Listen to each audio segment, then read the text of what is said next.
I've got two young kids, 4 and 7, and they're very curious. And if you've got kids, I'm sure you can relate to this phase of life.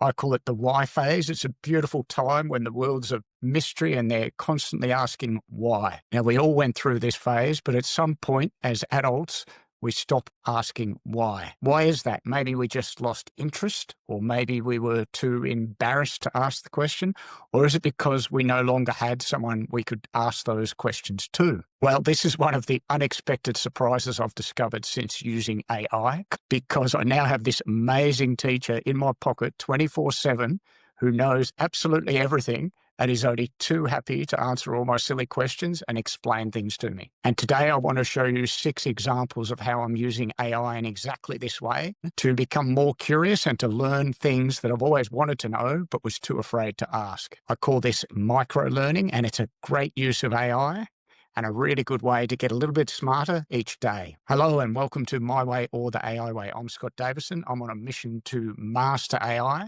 and I'm sharing that journey via this podcast. Now, let's talk about micro-learning. I've previously covered topics on how to go really deep on a particular subject and how to study new information using AI, including tools like Google Notebook LM and the new study mode on ChatGPT 5. So if you haven't watched those episodes, go back and check those out. But what I'm talking about today is micro-learning, these everyday little opportunities just to acquire new bits of information that progressively over time means you're getting smarter and smarter. So let's look at some examples of this. The first example I wanted to talk about uses the feature on ChatGPT, which is really useful, which is the camera mode. So you can upload a photo, or if you're in audio mode, which is this little button on the right here with the circle with the dots in it. If you're in audio mode, you just start talking to ChatGPT like this. You can click on the video icon, and now ChatGPT can see whatever you're looking at. And you can use that to ask questions about something you're looking at. Now, this could be used to identify an insect or a book or a pair of shoes you're interested in. I used this the other day for a tree in my front yard that's starting to sprout fruit. I wasn't sure what the fruit was. I took out ChatGPT, put it on camera mode, and asked it to identify that fruit. For those who were interested, it was a pomegranate, and I was then able to ask follow-up questions like, right, when will it be ripe? When can I, and how can I use pomegranate? And it started giving me recipes and food ideas using pomegranate. So something that I've probably passed every day and never stopped to actually ask why, I was able to resolve that really quickly using that particular feature on ChatGPT. And I now know what that plant is in my front yard. But more importantly, I've started enjoying pomegranate in some of my salads. Now, that's a very simple example, but AI is also very good at taking complex topics and simplifying them for you. And I had an example of this the other day. So it's recently been tax time here in Australia, and I was going through the process I go through each year of working out whether it still makes sense to have private health insurance. Australia has a complex private health system where there are incentives and disincentives for people to have private health insurance if they can afford it.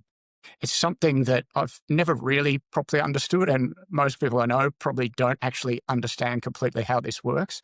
So I asked ChatGPT to explain it to me, and I asked it to explain it to me like I was a 12-year-old. Now, I went back and found this discussion. It was from a while ago, but here it is. I've asked it to explain the Australian system to me like I'm a 12-year-old. And it thought for about 28 seconds, went off and did its research, and then it came back with this explanation, which was actually a really good way of thinking about it that I hadn't seen before, which was a carrot and stick. So there are carrots, incentives to have private health insurance, and there are also sticks if you don't have private health insurance, so penalties that are in place if you don't have it. And it sort of broke those out really clearly in a table. It put it together with a couple of examples there. You can see Jess, a 28-year-old who earns 80K, Sam, 35-year-old who earns 60K, and sort of ran through 3 different scenarios to help you understand when it makes sense to have it and when perhaps it doesn't. And obviously I could go back and forth and ask more questions if I wanted to, but I then asked it to put that into a diagram for me. And this is pretty cool. It came back with this infographic, if you like, if you're looking at this, of the private health insurance. And again, I asked it to write it for a 12-year-old. So it's made this really easy to consume, and it's laid out this carrot and stick analogy with examples on an infographic. Pretty cool infographic that you could actually use probably on social media. I haven't checked it closely. There might be some typos in there, but if you're a visual learner, it's a really good use of that image generation capability within ChatGPT. So 2 tips there. First one is explain it to me like a 12-year-old, and then maybe now explain it to me like an adult, and now explain it to me like a PhD student, and it'll give you different sort of levels of explanation. Or put it into a visual representation if that's something that will help you understand that concept.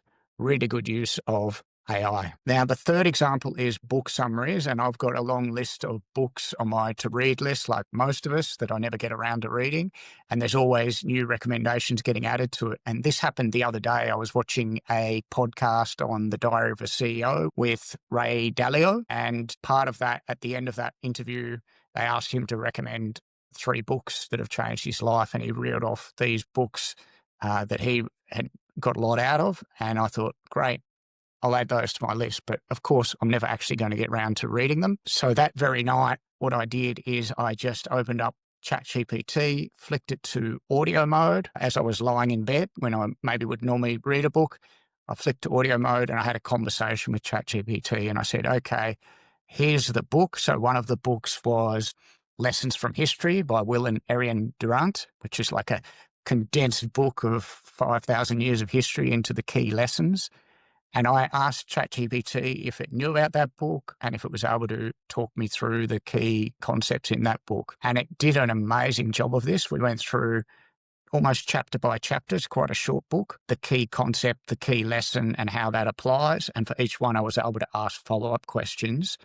And within probably a 5 or 10 minute discussion, I actually had a really good understanding of what was in that book, probably almost as good as if I had have read the book. And I was able to do that just using ChatGPT. Now, I asked ChatGPT if it could actually read that book to me, and it can't do that because of IP infringements.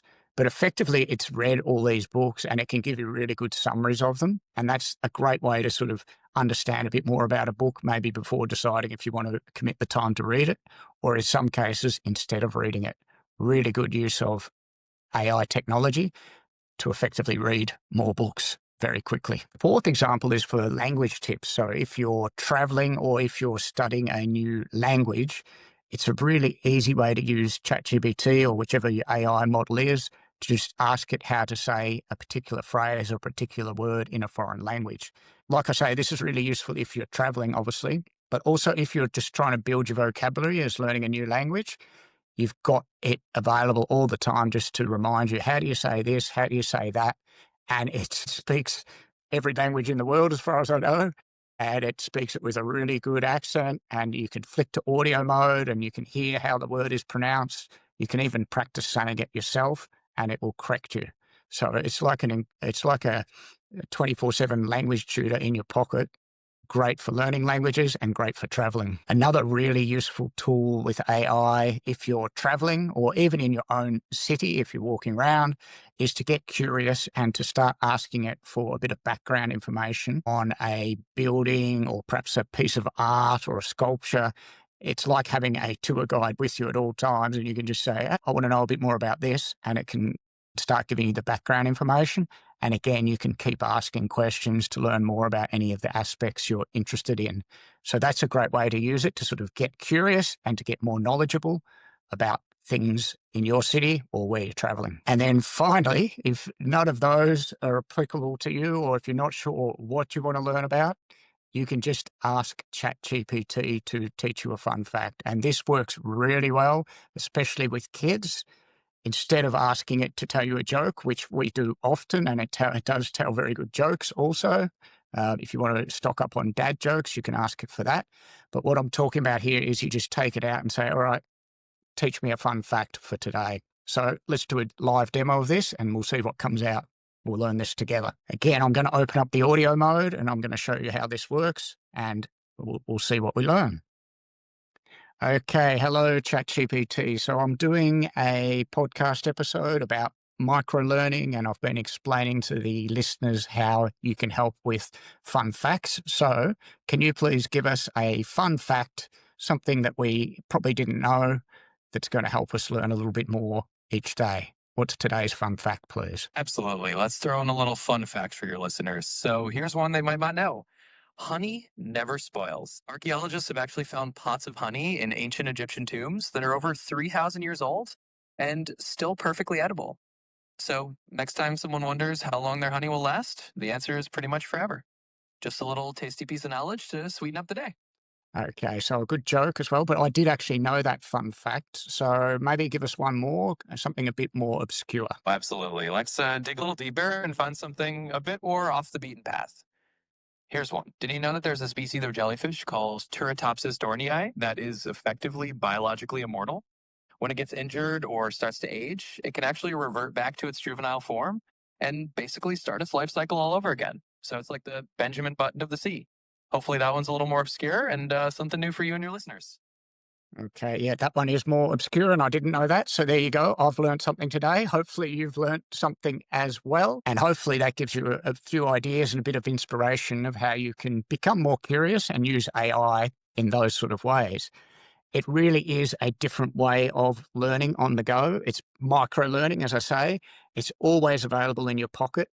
It's non-judgmental, so you don't need to be embarrassed about answering those questions, which is great. It's very interactive, as you saw. You can ask follow-up questions. You can ask for specifics on the things you're interested in.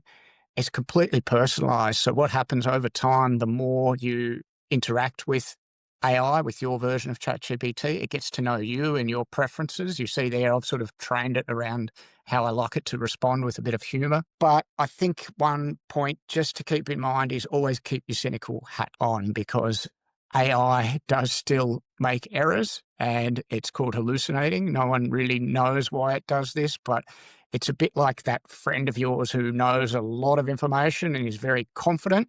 And because it sounds so confident, you often just assume that everything it says is 100% accurate. It does make some errors. This has got a lot better with the most recent version, with ChatGPT 5. I think it's down below 1%, the amount of times it hallucinates or gives false information. But you need to be aware of that. So if in doubt, always ask follow-up questions, or you can ask it where it got that information. So just keep that in mind as you're using it in this way. AI, like all technologies, can be used in good ways and in bad ways. And it can make us lazy, it could make us dumber, but it can also be used to make us smarter. And these micro learning opportunities are an example of that. So I encourage you to start using it in that way, to get curious, to rediscover your inner child and start asking why, and then follow up to see where it takes you. And if you have got examples of things you've learned in this way using AI, I'd love to hear about those. So please add them in the comments below. I hope you enjoyed that episode. If you did, please follow the channel wherever you're watching or listening to this. Add your comments below and let me know how you've been using AI. Thank you for joining me on this journey to learn more about AI. Until next week, I'm Scott Davison, and this is My Way or the AI Way.